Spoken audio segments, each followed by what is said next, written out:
Before we start with today's video, let me show you 3 sentences on the screen right now, and you have to pick and tell me which out of the 3 sentences seems more trustworthy to you. Don't overthink whatever comes to your mind. If my guess is right, like most people, you will go for option number 2. The interesting thing is that all the 3 sentences spell the same, they mean the same, but the font is what made all the difference, and that's how we made a judgment. So how did we make this judgment and why did we make this judgment is what we are going to talk about in this video. If you have the time, you can try out this little fun experiment with yourself. Just go back to your favorite childhood animation film and watch this film on mute for 3 to 4 minutes. Give it 3-4 minutes at least. At the end of those 4 minutes, I can promise you that your appreciation for background music and sound effects will be there if it's not there already. There is a common misconception that keeps floating around us, or sometimes in our mind also, that background music or sound effects is like a fancy topping. So if you have it in a film, it's great, but if you don't have it, it's not going to make a lot of a difference.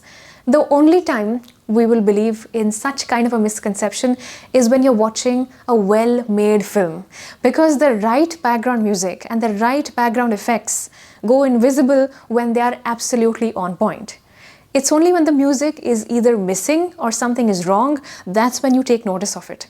And that's when you realize that music is not just a filler in the background, but it's actually something that holds emotional value in this scene. And the absolute same principle applies to font styles.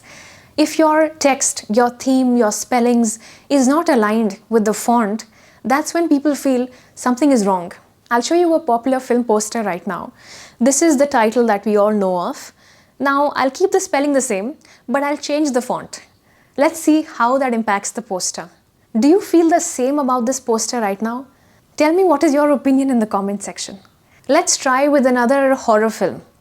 Let me keep the title the same, spelling the same, but let's change the font style. What happens? Complete transformation in the meaning of the message, because we respond to the shape of the font very sensitively. And why do we take these shapes so seriously? It's in the way we read. That's where the answer lies.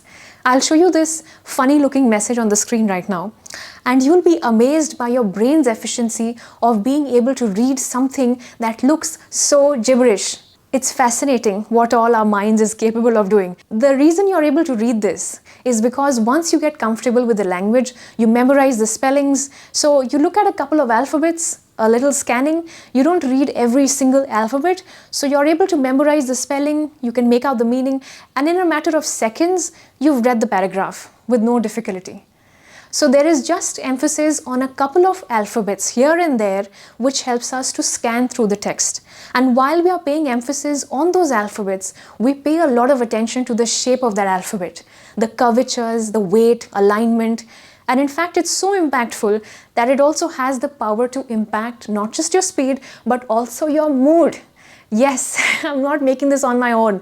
This was proved by a psychologist at MIT USA. And he conducted a very interesting experiment actually. He had 20 volunteers and he divided them into 2 groups, 10-10. So then he hands over one well-designed document to group number 1 and a bad designed document to group number 2. And can you guess what happened at the end of this experiment? People who had to deal with the badly designed document had a subtle frown on their face. Can you believe it? They were so irritated because they had to read through this badly designed alignment that it not just impacted their speed, but it also made them feel kind of irritated. People who got the good designed document were not just able to finish reading a lot more faster, but they felt a sense of mental clarity. They were in a positive mindset. So a font style is much more impactful than you think. It is not just for your speed, your mood, it can make or break your product. So if you're starting out a business or you're designing a document, there are a couple of pointers that you should know about. And if you're a beginner, I'll try and break down these types of fonts for you in as simple language as possible. So it's broadly divided into 3 categories. The first category is called the serif font style. Okay, so serif means curvatures. If you look at the alphabet very carefully, you will notice little round edges, curvature, which is unique to this style of font. If your brand is about trust, dependability, authority, if these are the kind of emotions your brand is all about, then this is a good font choice for you because it communicates a sense of authenticity and authority. Let's move on to the second option. This is called the sans serif font style. Sans means no, so there are no curvatures. It's a clean font. If your brand is something to do with modernization, if your brand is something to do with tech, or you deal with sophistication, if that's what your brand language is all about, then this is a good font choice for you. This is popular with tech companies, startups, and also powerful fashion brands. The third style is called script. If your brand is something about having fun, imagination, elegance, then this is a great choice for you. This is a popular choice amongst food brands, fashion brands, and also children products. Within the categories also, there are hundreds and thousands of options that can overwhelm you as a beginner. So just to make it simpler for you, I'll share a cheat sheet with you on the screen right now. I'll keep it on for a couple of seconds so you can click a screenshot. Let's say you're designing a legal document, then you can go for one of the serif font styles. You can just Google the name of the font style and you can see what this looks like, and if it fits your requirement, then you can use it in your project. Font psychology and color psychology go hand in hand. The right color combination with the right font style can make a massive impact in your presentation. And if you're new to the world of colors and you don't know what is the meaning of each of these colors, then you can check out my series on color psychology and it will help you to get started. If you are also designing your portfolio for the first time and you don't know what are the number of pages that you should be including in your portfolio, how many projects, what kind of projects, what should be the content of your projects, and how should you present these projects, if you have such questions in your mind, then you can check out my book Master Your First Portfolio, which is available on Amazon Kindle.